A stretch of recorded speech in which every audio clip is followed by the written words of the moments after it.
नाम का दीपक बारा, राधा राधा राधा राधा। अब ये बुझने ना पावे तो शरीर रूपी महल का प्रकाश हुआ क्या, शरीर परम पवित्र हो गया।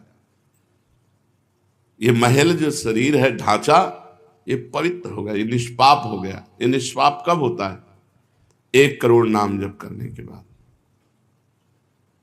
जब 1 करोड़ नाम जप, बहुत सुंदर विवरण है, 1 कोटि जप से होती है तनु स्थान की शुद्धि, रजतम होते अस्त हस्तगत होती सत्व विशुद्धि।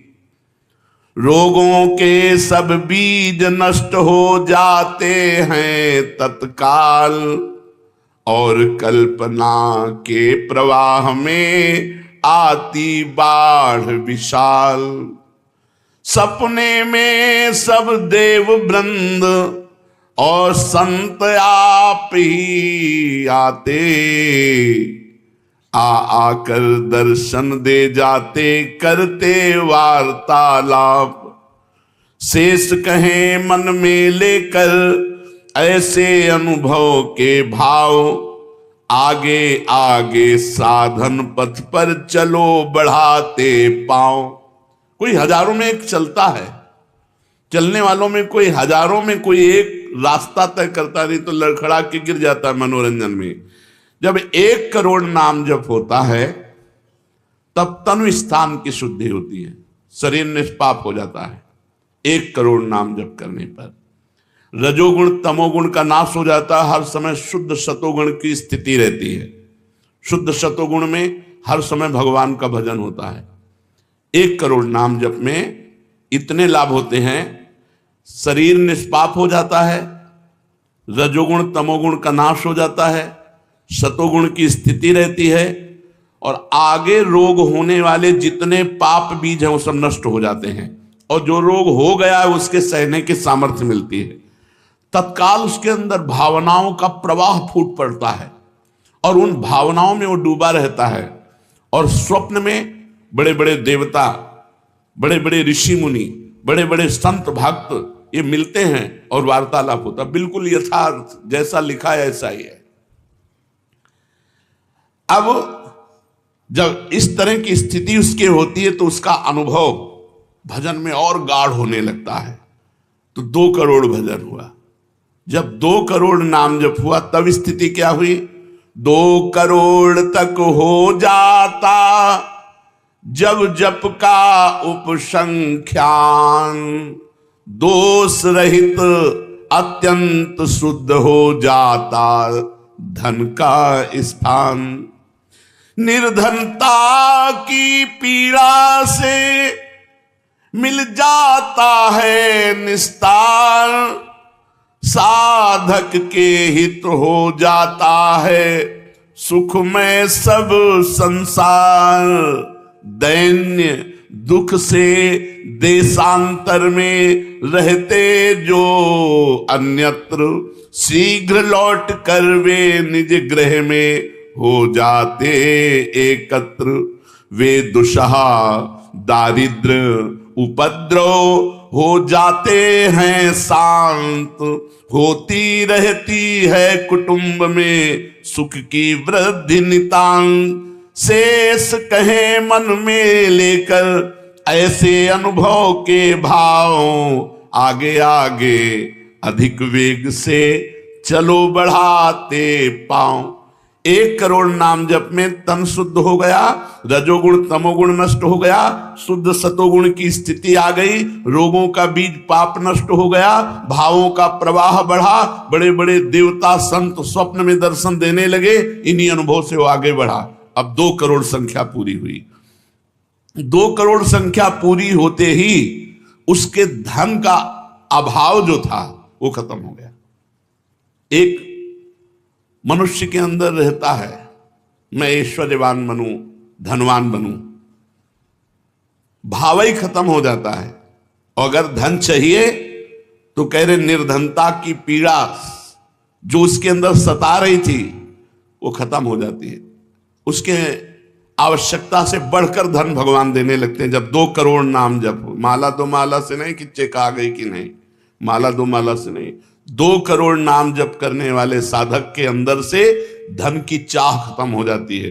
भगवान 2 प्रकार से चाह पूर्ण करते हैं, एक चाह हटा करके अचाह करते हैं और एक धन दे करके चाह से अचाह कर देते हैं। दैन्यता, दुख, भटकना ये सब खत्म हो जाता है। दरिद्रता के जितने उपद्रव होते हैं सब खत्म हो जाता है। उसमें सुख ही सुख, सुख ही सुख छा जाता है। जैसे 2 करोड़ नाम जप करने वाले के हृदय से धन का अभाव हो जाता है, सारी अनुकूलताएं उसको घेर लेती है, सारे वैभव उसको घेर लेते हैं। जैसे समुद्र बिल्कुल नहीं चाह करता पर नदियां दौड़ती हुई समुद्र में अपने आप समा जाती है, ऐसे ही 2 करोड़ नाम जापक के पास अपने आप सुख समृद्धि घेर लेती है।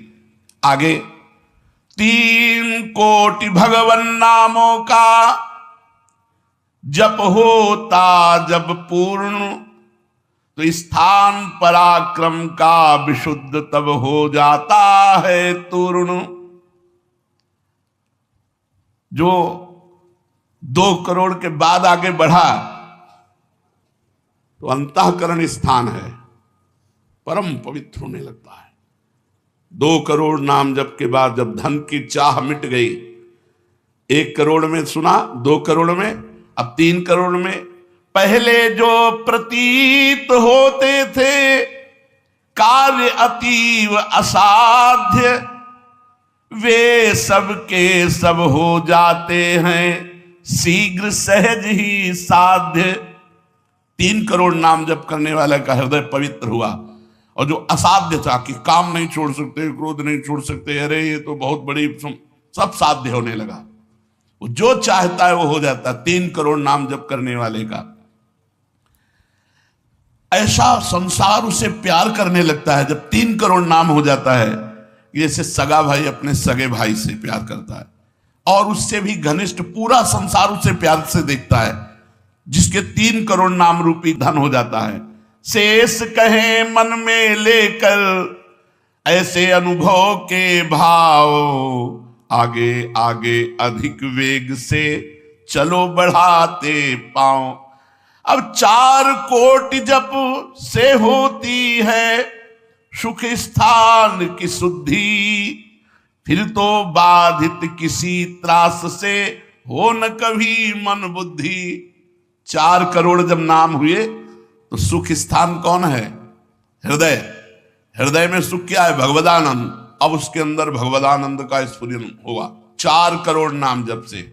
अब मान अपमान, लाभ हानि, दुख सुख, द्वंद्व जितने, इनका कोई प्रभाव उसके हृदय में नहीं पड़ता 4 करोड़ नाम जापक के हृदय में। प्राणी को नित्यत्व बोध का सुख मिलता भरपूर, कायिक वाचिक मानसिक सब दुख हो जाते दूर। शेष कहे मन में लेकर ऐसे अनुभव के भाव, आगे आगे अधिक वेग से चलो बढ़ाते पाओ।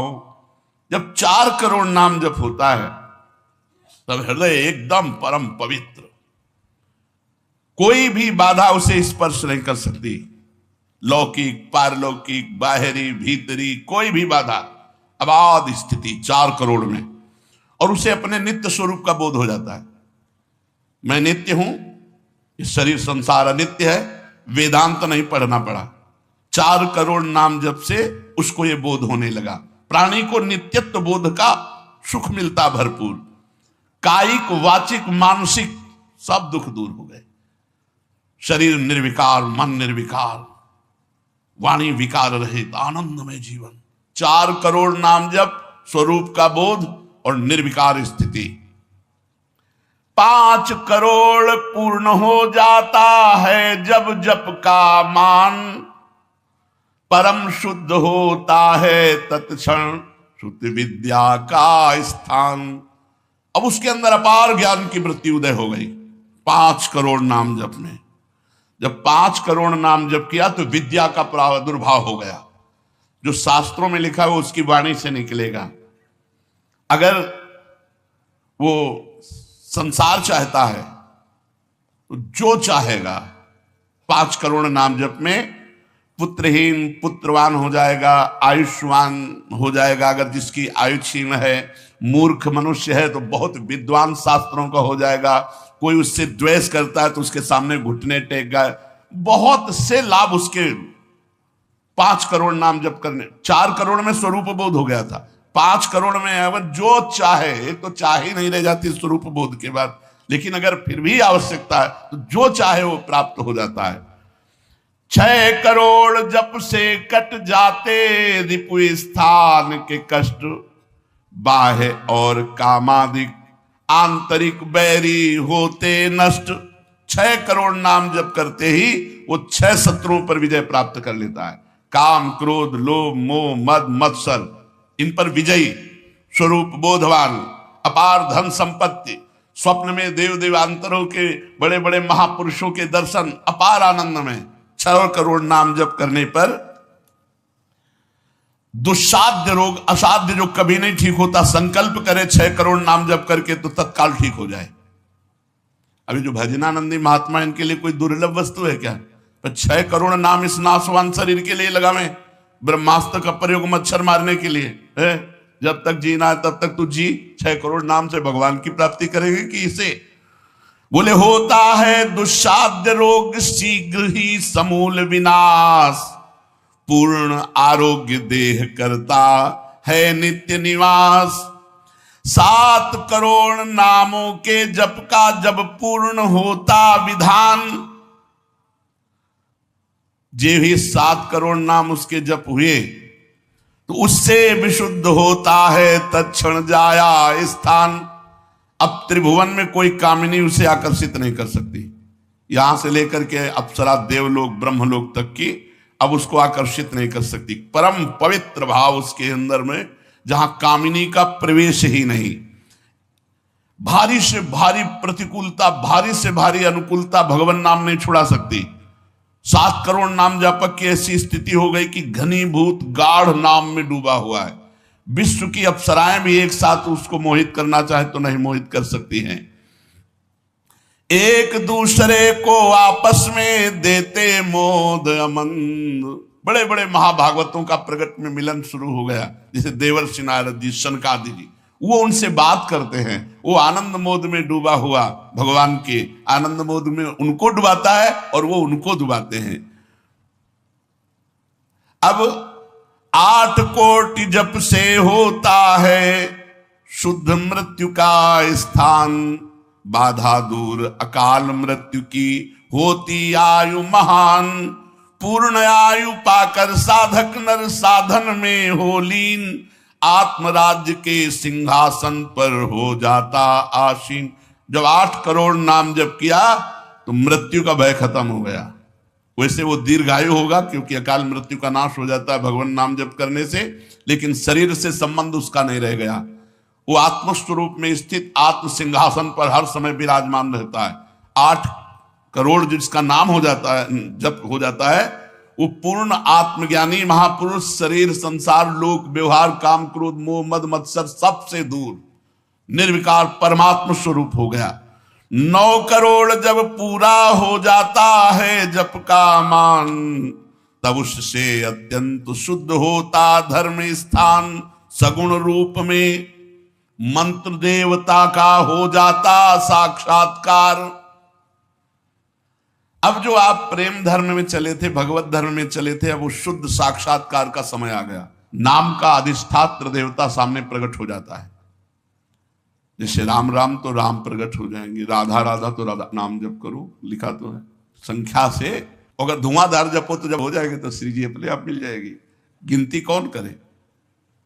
आप लोगों को गिनती आती हो तो गिनती कर लो अपने, तो धुआंधार की गिनो तुम जब हम रहे। प्रभु से कहते हैं गिनो तुम जब हम रहे। हमें पता तुम बेईमानी नहीं करोगे कि संख्या में बेईमानी आप नहीं करोगे और जपले में बेईमानी हम नहीं करेंगे।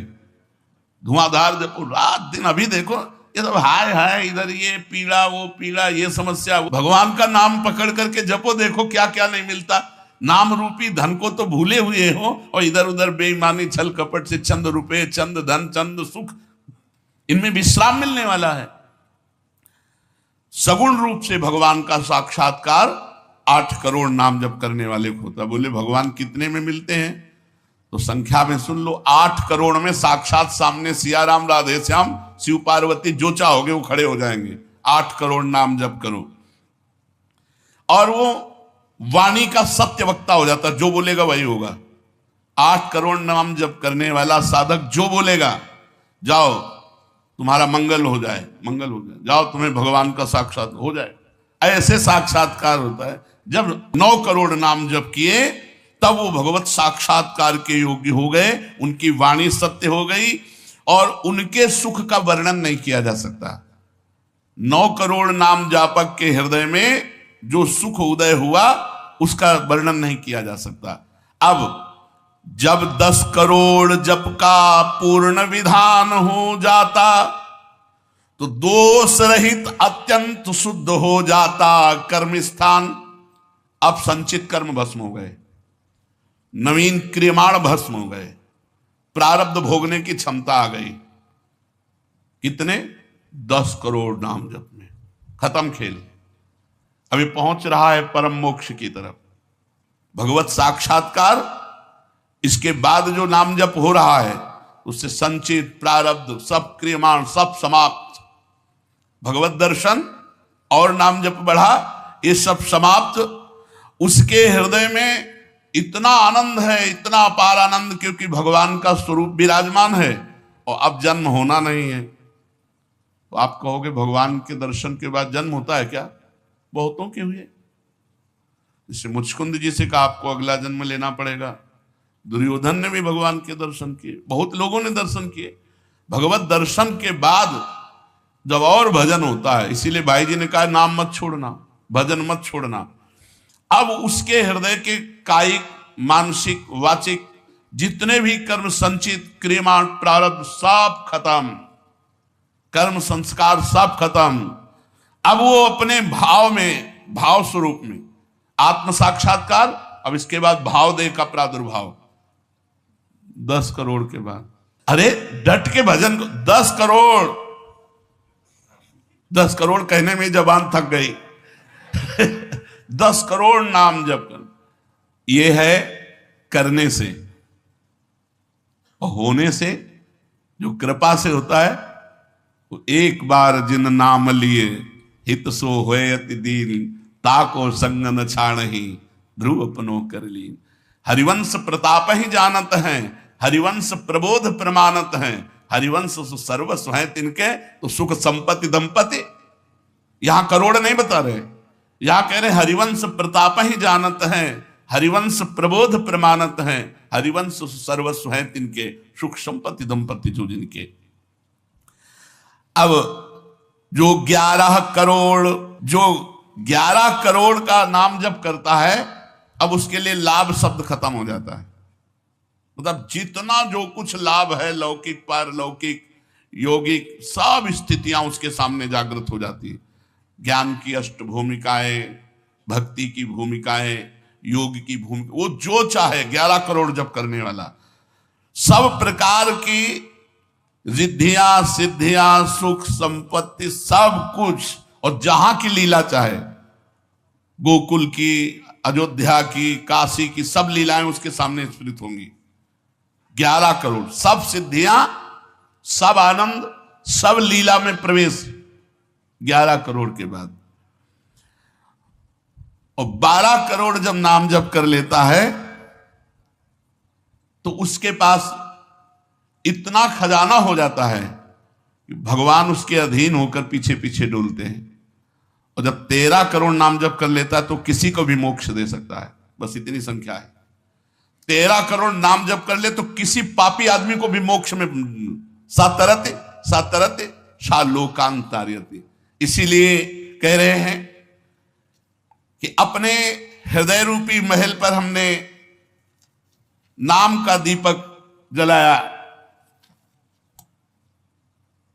और ये दीपक 12 नाम का महल भया उजियार, महल भया उजियार, नाम का तेज विराजा,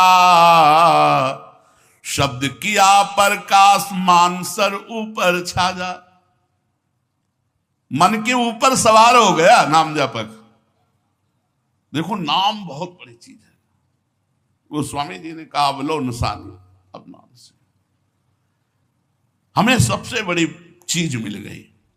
पायो नाम चारु चिंतामणि उर करते न खसई हो अवलो नसानी। अब एक सेकंड खाली नहीं जाने दे। जो चाहिए हर नाम से मिलने। नाम में सब कुछ विराजमान है। तुम्हें धन चाहिए, स्त्री चाहिए, पुत्र चाहिए, जो चाहिए सब मिल जाएगा। पर ऐसे नहीं मिल जाएगा कि 2-4 माला घुमाई, ऐसे नहीं मिलेगा। जब 10,000 वर्ष तक करदम जी ने नाम जब किया तो देहूती जी दुल्हन मिली। महाराज मन शतरूपा की पुत्री देहूती और पुत्र रूप में भगवान कपिल देव जी आए। तो अपने 10,000 वर्ष तो है ही नहीं, 70-80 वर्ष की जीवन ही है, इससे ज्यादा तो रही नहीं गई है। तो हम नाम जप करें, नाम जप के द्वारा जो चाहेंगे वो प्राप्त हो जाएगा। कह रहे महल भया उजियार नाम का तेज विराजा। शब्द किया प्रकाश मान सर ऊपर छाजा। सबके ऊपर मन जो है अपना अधिकार किए हुए है और मन के ऊपर अधिकार कर ले वही सच्चा मान प्राप्त करने वाला है। नाम जापक मन के ऊपर अधिकार कर लेता है और जे भी मन के ऊपर अधिकार किया, मन अधीन हुआ तो 10 दिशा भई शुद्ध बुद्ध भई निर्मल साची। छूटी कुमति की गांठ सुमति प्रगट होए नाची। जो बुद्धि प्रकृति के अधीन थी नाम जापक की अब परमात्मा में अधीन होने लगी। जो कुमति से जड़ चैतन्य की गांठ पड़ गई थी वो छूट गई और सुमति प्रकट हो गई। हर समय भगवान के नाम जापक को अन्य कोई साधन छूना भी नहीं पड़ता, अपने आप वो दिव्य बोध को प्राप्त हो जाता है। होत 36 राग दाग त्रिगुण का छूटा। सतोगुण रजोगुण तमोगुण तीनों गुणों से ऊपर हुआ। अब अद्भुत राग रागिनियों का आनंद ये अनहद नाद है। उसमें बहुत प्रकार के वाद्य बजते रहते हैं। घंटा किसी ध्वनि के साथ मंत्र चल रहा है, कभी बंसी ध्वनि चल रही, एक अद्भुत। अब ऐसे थोड़ी बंसी ध्वनि सुनाई देगी कि यहाँ घूम रहे हो, इधर उधर की बातें कर रहे हो, संसार का चिंतन कर रहे हो, बंसी ध्वनि सुनाई देगी? नहीं, बंसी ध्वनि नहीं सुनाई देगी। त्रिगुण माया का नाटक ये दिखाई देगा, प्रपंच दिखाई देगा। ये बहुत लाभ है नाम जप करने में। जो चाहोगे प्राप्त हो जाएगा नाम जप करने से। पलटू अंधियारा मिटी बाती दीनी तार। दीपक बारा नाम का महल भया उजियार। इसलिए मय्यासक्त मनः पार्थ। भगवान में यदि आसक्त होना है तो एक नियम ले लो। उठते बैठते चलते फिरते जैसे गरीब आदमी धन कमाना दिमाग में रख करके वो मेहनत करता रहता है, ऐसे नाम रूपी धन इकट्ठा कर लो। जो चाहोगे प्राप्त हो जाएगा, जो चाहोगे। किसी ने कहा कि हम ब्रह्मचारी हैं, आजीवन ब्याह नहीं करेंगे, लेकिन बुढ़ापे में हमारी सेवा कौन करेगा? तो तुम्हें भरोसा नहीं प्रभु का? ये सोचना कि बुढ़ापे में हमारा क्या होगा, ये अविश्वास है, शरणागति में कलंक है। अरे जोई प्यारो करे सोई मोहि भावे। जैसे मुझे प्रभु रखेंगे वैसे मैं रहूंगा। मेरी चाह नहीं कि प्रभु हमारी ये व्यवस्था कर दे। सच्ची कहते हैं जिन्होंने भगवान का। एक राजा बहुत बलवान था, उसने अपने शत्रु पक्ष के राजा का नाश कर दिया। उसका अकेला लड़का था और उसकी मां। अब हर समय शत्रु पक्ष का राजा इस चाल में रहता था कि उस बालक को मार दे तो निष्कंटक अधिकार। और उसकी मां बड़ी भागवत थी, रात दिन भजन करती, भगवान से प्रार्थना करती कि भगवान मेरे बालक की रक्षा करना। और भगवान के जो सिद्ध संत होते हैं भगवत स्वरूप होते हैं। उन्होंने विचार किया,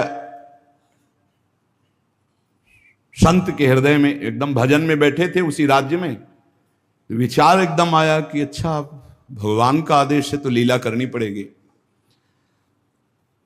और लीला का उस समय इंतजार करने लगे। तो जो राजा बलवान था, जिसने शत्रु पक्ष के राजा को मारकर उसके लड़के को मारने को ठाना था, उसकी राजकुमारी थी, उसके स्वयंवर की रचना की जब बात आई, कमंडल उठाया, लंगोटी कस के बांधी कमर में, पहुंच गए दरबार में। और वो परिचित थे तपस्या और उनके भजन से। जे भी देखा तो साष्टांग दंडवत राजा हुए। देखो बाहरी आचरण से कैसे भी नहीं जाना जा सकता महात्मा के स्वरूप को, उनकी लीला को। राजा को मालूम था कि ये बड़े प्रसिद्ध और तपस्वी महात्मा हैं। राजा ने तत्काल अपनी कन्या को बुलाया, प्रणाम करो आप, महाराज आए हैं। राजकन्या बुलाई गई, महात्मा के चरणों में प्रणाम हुआ। महात्मा ने ऐसे देखा नखशिख तक और कहा, इस लड़की का तो विवाह हम करेंगे, किसी राजकुमार से न कर देना। राजा तो एकदम होश उड़ गए, पर बहुत वो प्रवीण भी थे, राजा बुद्धिमान थे। तो उनका, महाराज ब्याह तो आपसे ही कर देंगे, आप जैसा सुयोग्य वर कहां मिलेगा। 80 वर्ष की अवस्था, शरीर में झुर्रियां पड़ रही, दूल्हा की पोशाक मात्र में लंगोटी, धन संपत्ति मात्र में लौकी का कमंडल, आप जैसा दूल्हा कहां मिलेगा। कुछ शर्त हैं, उनका आप पालन कर दो। गए अपने तिजोरी से इतने बड़े बड़े मोती 2 लाए। बोले ये हमारे पूर्वजों के द्वारा एकत्रित किए हुए 2 मोती हैं, 108 मोती ले आओ। पहली शर्त, राजकुमारी का ब्याह आपके साथ। देख रहे थे, हालत देख रहे थे। महात्मा ने कहा हाँ हाँ 108 क्या होते, ले आएंगे। बोले मोती देख लो। बोले लाओ, जब साथ रहेंगे तो उसी नाप के ले आएंगे। राजा ने सोचा इनको, और बोले महाराज लगन के पहले, क्योंकि लगन निकल गई तो फिर बात कैसे बनेगी। तुम चिंता मत करो, तुम्हारे कुल की प्रथा पूरी करूंगा और कन्या से विवाह करूंगा। पर एक बात ध्यान रखना, अगर विलंब हो जाए तो किसी के साथ पाणिक ग्रहण नहीं कर देना, नहीं तो जो आ गया। दूसरे से ब्याह की सोचना भी मत। अब राजा ने कहा जैसे आ गया। उन्होंने सोचा महात्मा मोती लेके जाएंगे, 2-4-6 दिन घूमेंगे, निराश होकर वापस आ जाएंगे। उनको क्या पता था कि जो भगवान के दास होते हैं बड़े जिद्दी स्वभाव के होते हैं।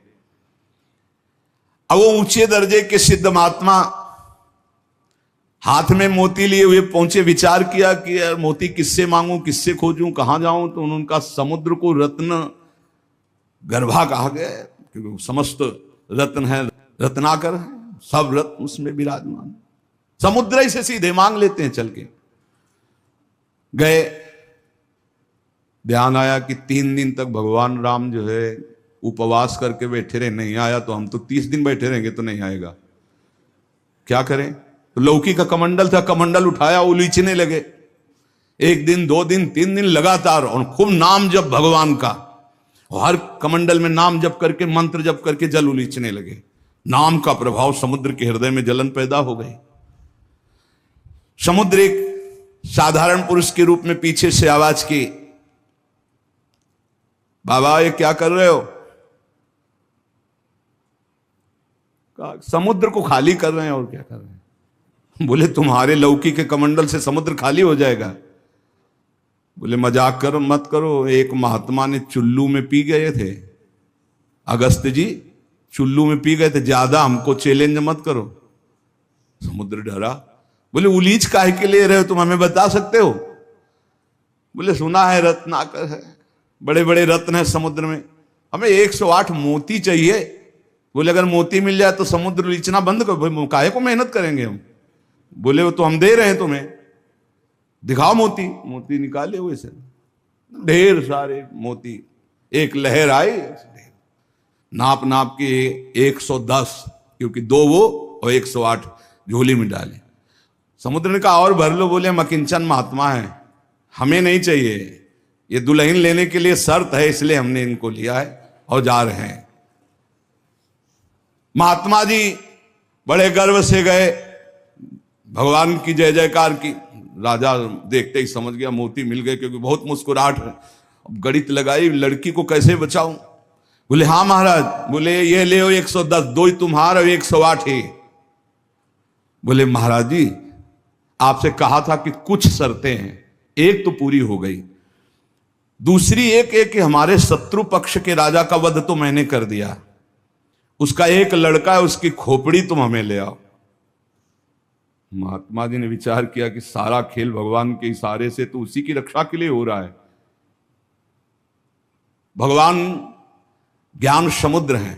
बोले अवश्य उसकी खोपड़ी लाके देता हूं अभी। उसका जो कुमार है उसको हर समय मंदिर में बैठाल करके खूब कीर्तन भजन करवाती उसकी मां, क्योंकि उसको पता था भगवान ही समस्त मंगलों का विधान करने वाले हैं।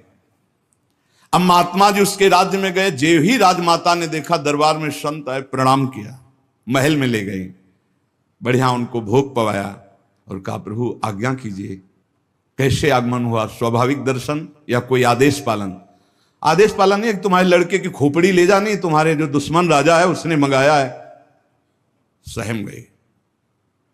तो उनका महाराज मैं तो मां हूं, मैं तो काट नहीं सकती, आप साधु हो, आप काट के ले जाओ। ये लड़का मैंने आपको दिया। कहा जब दिया तो काट के ले जाने की क्या जरूरत है, पूरा ले जाएंगे हम, काट के ले जाने की जरूरत क्या है? बोले महाराज पूरा राज्यभार आगामी राजा यही है, और आज तक मैंने भगवान की आराधना की अपने पुत्र की रक्षा के लिए। संत और भगवान में मैं कभी भेद नहीं देखती, इसलिए आपकी वस्तु आपको समर्पित है, चाहे वहां मार देना, मरवा डालना, या जैसी आपकी रुचि हो। इतनी बड़ी संत पर श्रद्धा। वो मुस्कुरा कर बोले जब हमें दे दिया तो तुम हमें उपदेश मत दो, मुझे क्या करना है पता है। महात्मा जी गए, बोले राजा तुम सर मांग रहे थे, हम पूरा लड़का ले आए,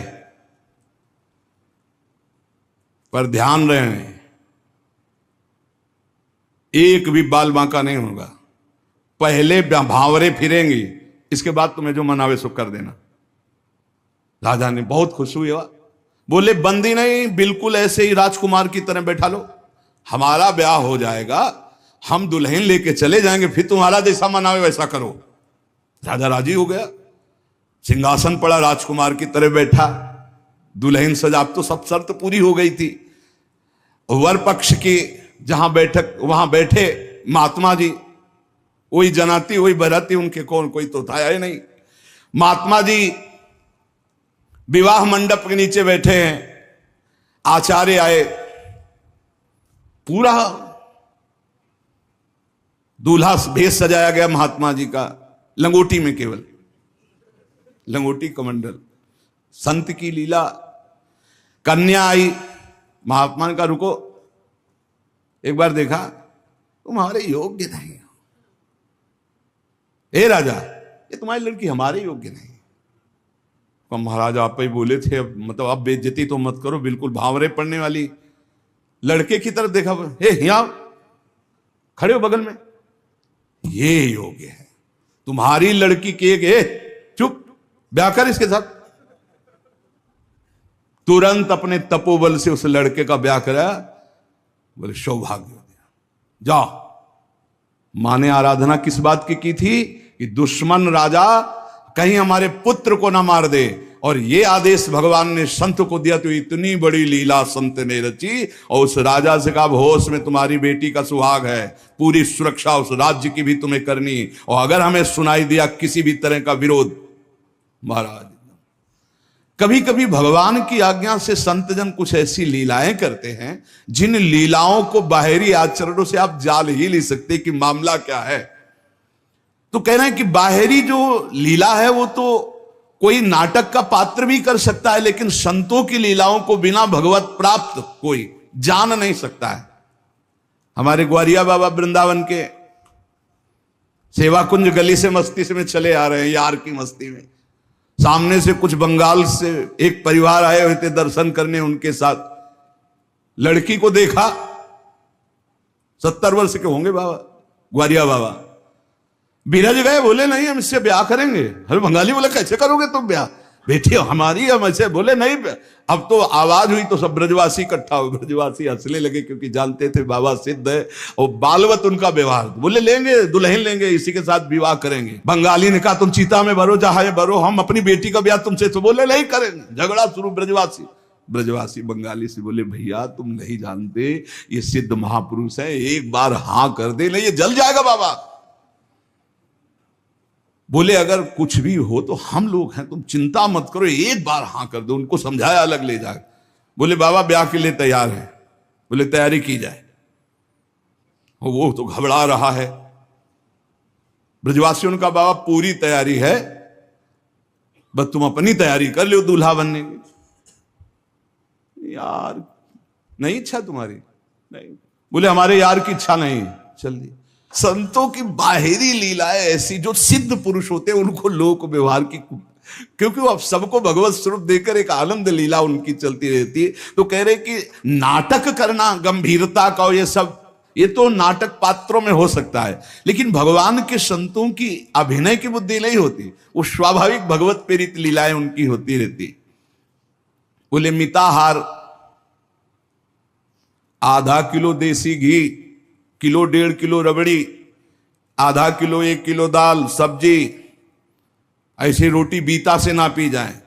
जब कोई देखे, है चल उधर देख, अब प्रसाद पाए। संतों की तो लीलाएं जान नहीं सकते।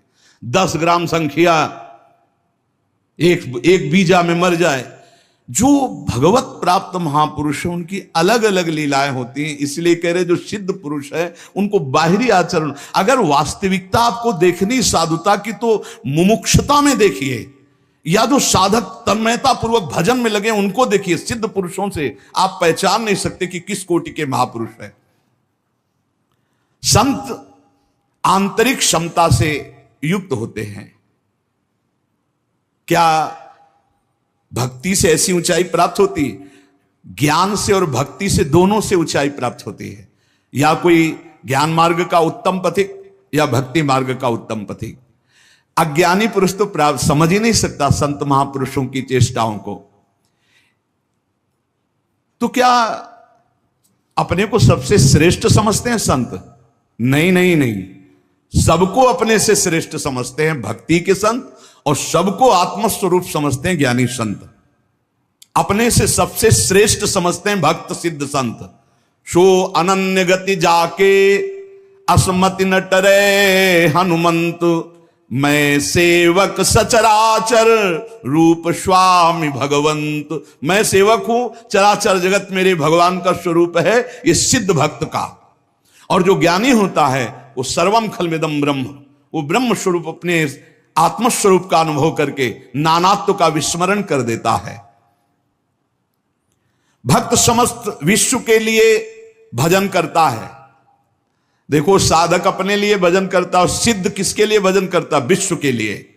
सिद्ध पुरुष का तन मन और भजन, ये प्रत्येक चेष्टाएं जगत मंगल के लिए होती है, उनका अपने लिए कुछ नहीं होता। जैसे साधक परेशान रहता, मेरा कल्याण हो जाए, उसके लिए भजन साधन कर। सिद्ध पुरुष का नहीं, उसकी सारी भजन साधन की चेष्टाएं, सब जितना दिनचर्या है वो जगत मंगल के लिए होता है। सब पूरे संसार को देते रहते, तुम्हारा मंगल हो, तुम्हारा कल्याण हो।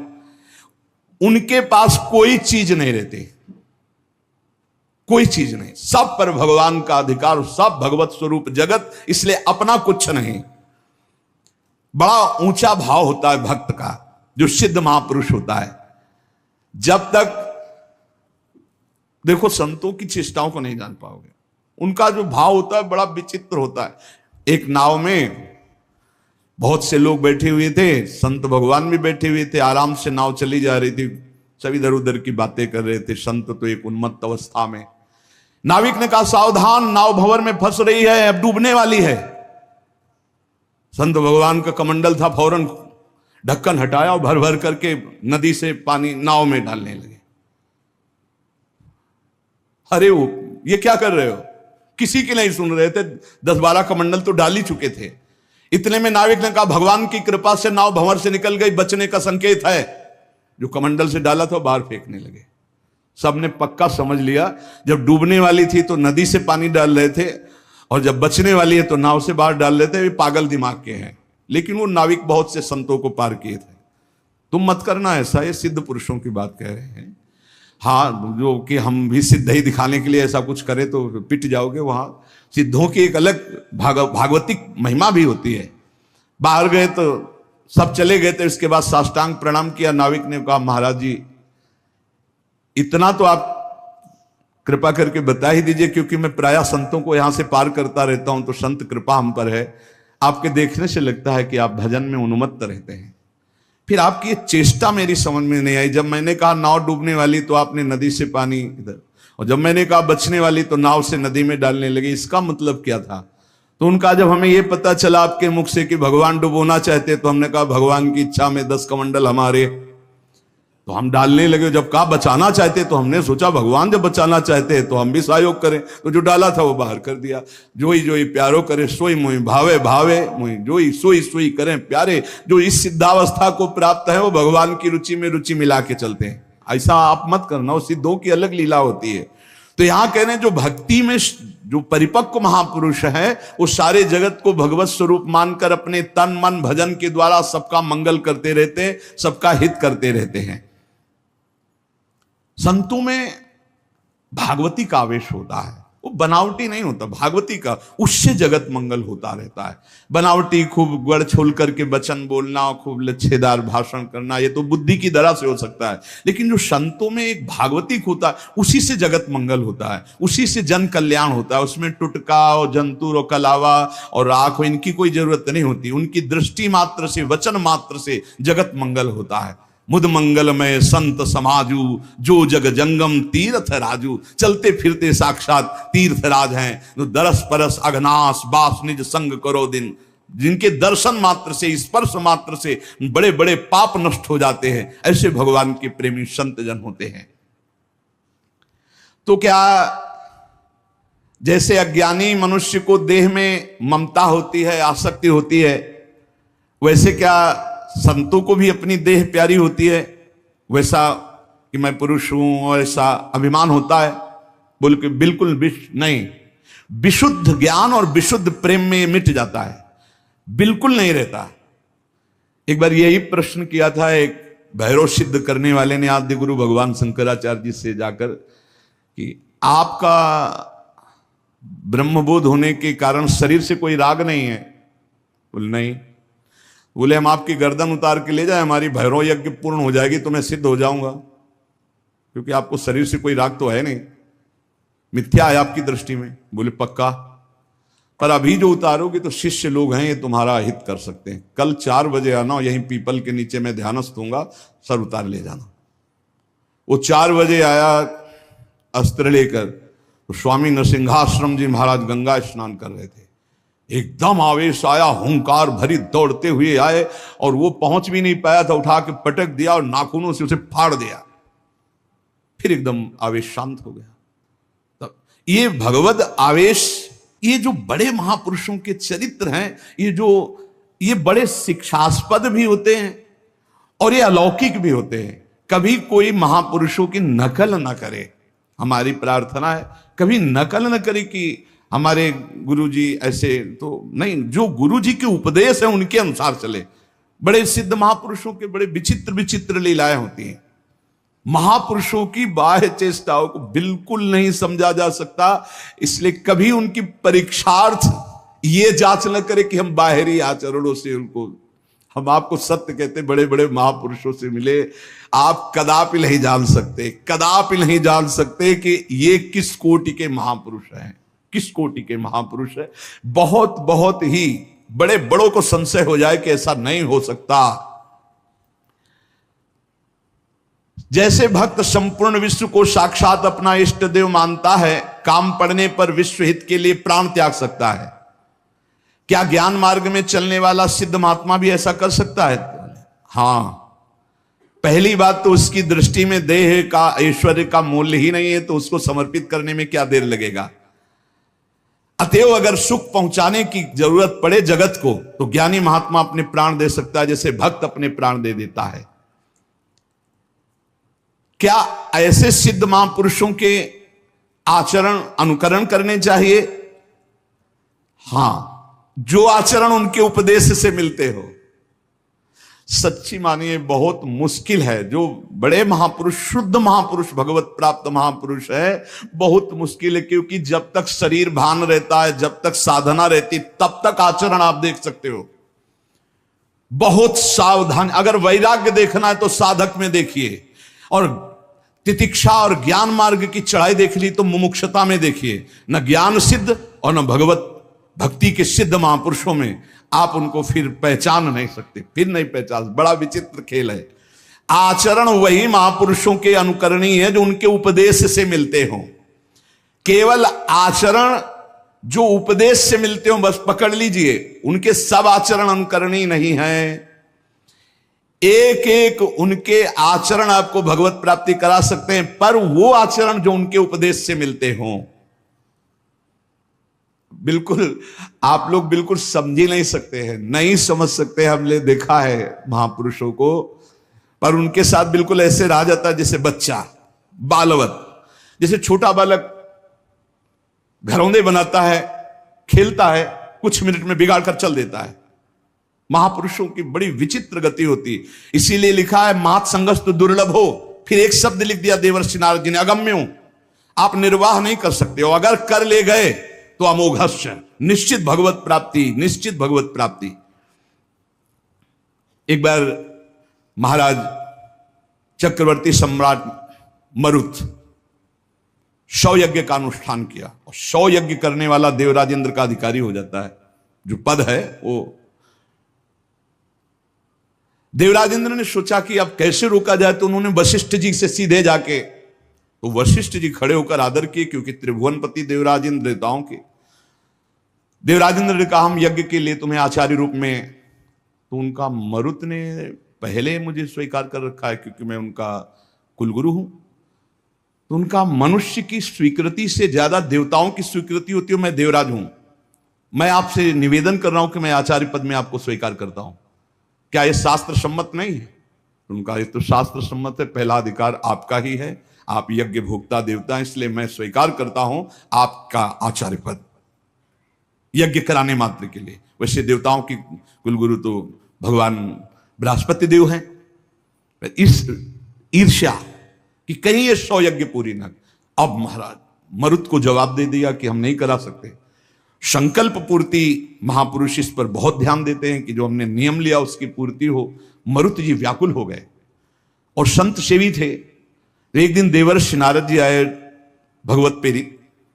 देवर्षि नारद जी से अपनी व्यथा बताई कि हमारा तो सर्वस्व लुट गया, हमारे आचार्य को ही देवराजेंद्र ने अपने पक्ष में कर लिया और उन्होंने मना कर दिया, अब हमारा संकल्प अधूरा रहे। तो बोले तुम्हें बताएं, एक महात्मा है जो तुम्हारी यज्ञ करा सकते हैं, इस समय काशी में है, और उनका नाम संवर्त ऋषि है, और वो बृहस्पति जी के भाई है, पर वो रहते हैं प्रच्छन्न वेश में, अवधूत वेश में। अगर वो स्वीकार कर लिए तो ही यज्ञ हो सकती, नहीं त्रिभुवन में अब कोई यज्ञ वेत्ता नहीं है जो आपकी यज्ञ करा सके, क्योंकि देवराज इंद्र जब वशिष्ठ जी को अपने में, तो फिर अब कोई वो करा सकते हैं। मरुत ने अपने संकल्प की पूर्ति के लिए कहा मैं पहचानूंगा कैसे? बोले उनको घृणा है तो सिर्फ सबसे घृणा है, और रोज 24 घंटे में एक बार विश्वनाथ जी के दर्शन करने जाते हैं। तो विश्वनाथ जी के मार्ग में आप 100 रख देना, जो अवधूत विचक करके भागता नजर आवे तो जान लेना वो महाराज संवर्त ऋषि हैं। ऐसा ही किया महाराज मरुत ने। तो दिन भर इंतजार करते रहे, देखा एक पागल जैसे प्रच्छन्न ऋषि, जो ही देखा 100 तो भाग करके दूसरी तरफ पीछे भागे मरुत जी। अब वो समझ गए कोई मेरा पीछा कर रहा है, तो भागे गंगा के किनारे की तरफ, पेशाब करके ऊपर फेंक देना, थूक देना, ईंट मारना, रज मारना, ऐसे सब। वो कुछ नहीं, विचलित नहीं हुए, हाथ जोड़े भागते ही रहे। एकांत में गए, बोले क्या चाहते हो? बोले महाराज मेरा नाम मरुत है, मैं आपको आचार्य पद पर स्वीकार करता हूं, यज्ञ कराना चाहता हूं। देख ले, समस्त देवता तेरे खिलाफ हो जाएंगे, और अगर तूने मुझे फिर आचार्य पद से हटाया तो तुझे भस्म कर दूंगा। अगर मैं आचार्य पद पर बैठा रहा तो किसी भी त्रिभुवनपति की ताकत नहीं है कि तेरी यज्ञ में विघ्न पैदा कर सके। बोले इसीलिए वर्ण कर रहा हूं, प्राण चाहे चले जा, मैं आपको नहीं छोड़ सकता। संवर्त ऋषि आचार्य रूप से जब यज्ञ के लिए बैठे तो अग्नि देवता आए, उन्होंने कहा आहुति स्वीकार नहीं करेंगे, बंद कर दे, मरुत यज्ञ को बंद कर दे। तो संवर्त ऋषि ने कहा तुम मेरे मंत्र से आवाहन करने पर स्वीकार करोगे, अगर नहीं स्वीकार करोगे तो मैं मंत्र के द्वारा तुम्हें भस्म कर दूंगा।